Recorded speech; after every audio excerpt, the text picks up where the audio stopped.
Let's begin our course in responding to the arts by considering the idea of the arts and you. What role do the arts play in your life? Do you love the visual arts, painting, sculpture, photography? How about prose narrative, that is, novels and short stories? Poetry? Careful, these arts are all around us. This photograph, of course, was taken by Ken Bosma at an art museum. And here we see a picture by Mark Rothko at the Museum of Modern Art. Now, the name of this photograph is Fashion Imitating Art. Do you get the joke? What's the second mode of art in the photo? Where do you see color patterns that match the painting? How about clothing design? It's pervasive in our everyday lives. Is it art? Well, usually in America we might say no, traditionally, and yet if we go to museums we find it on display. In France, haute couture is respected as an art form. How about commercial design? For example, an artist produced this image, and for a long time in America, commercial design has been ranked well below so-called fine art. But here we see Andy Warhol's famous Campbell's soup cans. His painting, is it art? And does that mean that the soup labels themselves were art hiding in plain sight? How about interior design? That's prominent in your home, isn't it? Furniture, appliance design, color integration, wall paint, and of course wallpaper. This is a Bradbury and Bradbury special wallpaper, which is reminiscent of arabesques.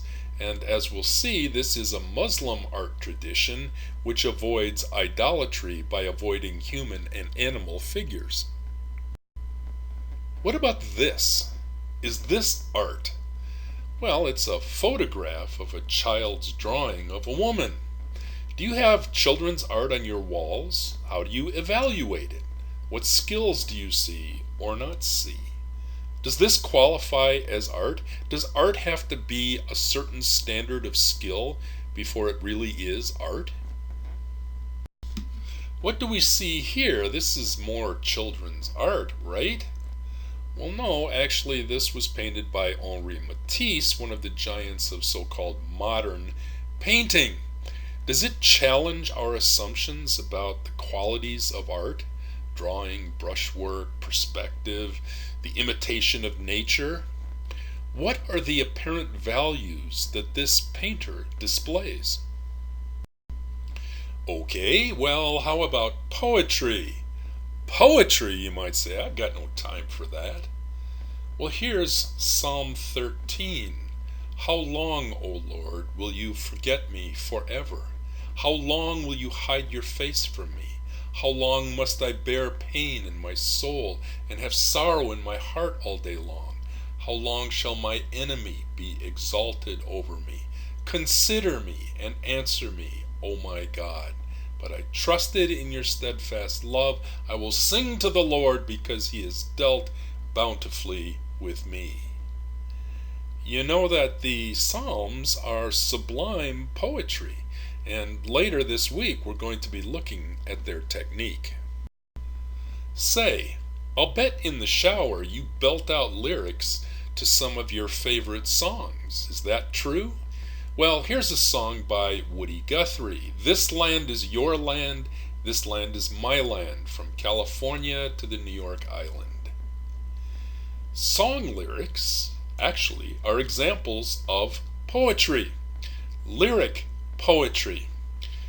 In this stanza from Woody Guthrie's song, can you hear some rhythmic features?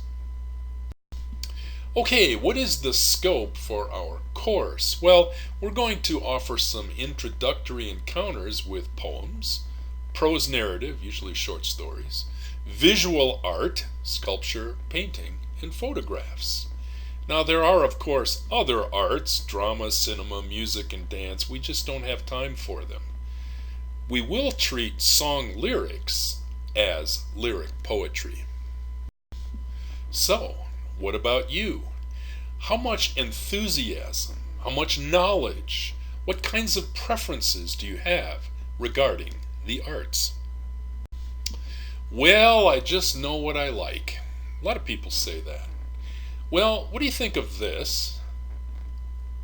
And what do you think of this?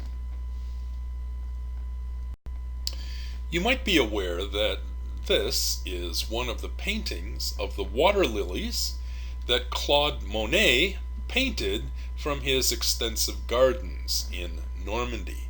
These are among the most popular paintings on Earth. But this one is perhaps a bit more challenging. Jackson Pollock's number 18. He pioneered experiments in abstract compositions. He dripped paint onto the canvas lying on the ground. Now, you may be surprised to hear that he was enormously influential in the last mid-century.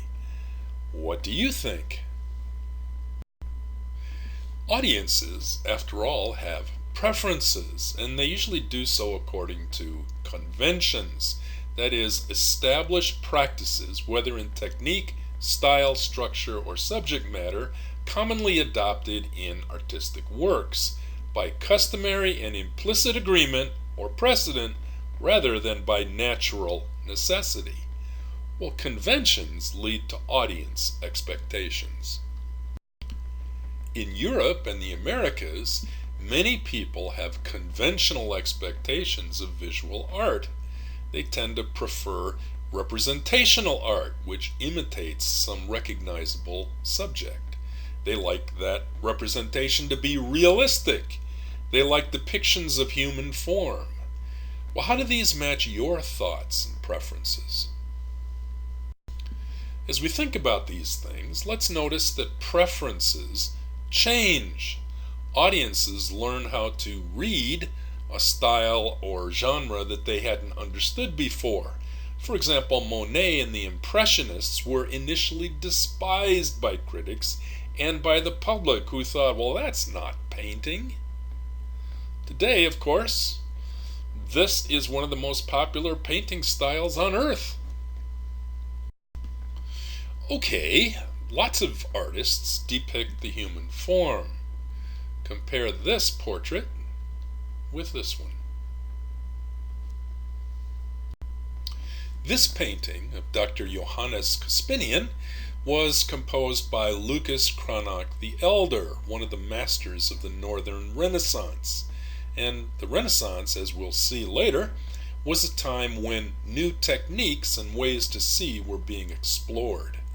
We see here developing technique of depth and texture, of color and brushwork.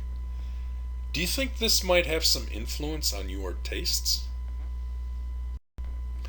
This portrait of Lady Andrew was painted by John Singer Sargent, a master portraitist who was in high demand in aristocratic society.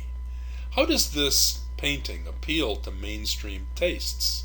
What are its artistic values, its technique, its visual effects? What's the social dimension of this painting? Okay, let's compare Lady Agnew with this. Which do you prefer? Why?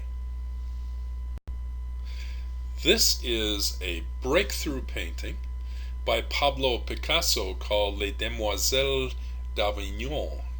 It was immensely influential early in the 20th century. And of course, you can see revolutionary values and techniques. How does this challenge the way we normally see things? We'll explore this more in week 4. People have been struggling unsuccessfully to define art for centuries. But what are some of the hallmarks we could identify? Well, in art we find compositions of the human imagination, beauty of nature or something else, processing the experienced world through artifice, tradition, technique, technology, to form themes and structures of meaning and inspire aesthetic experiences of beauty, ugliness, and the sublime. What do you think of Emanuel Leutze's depiction of Washington crossing the Delaware? What's the technique like? But is there something more at work? In our next lecture, we'll look at art as social affirmation, affirmation of culture, affirmation of power, and God with us.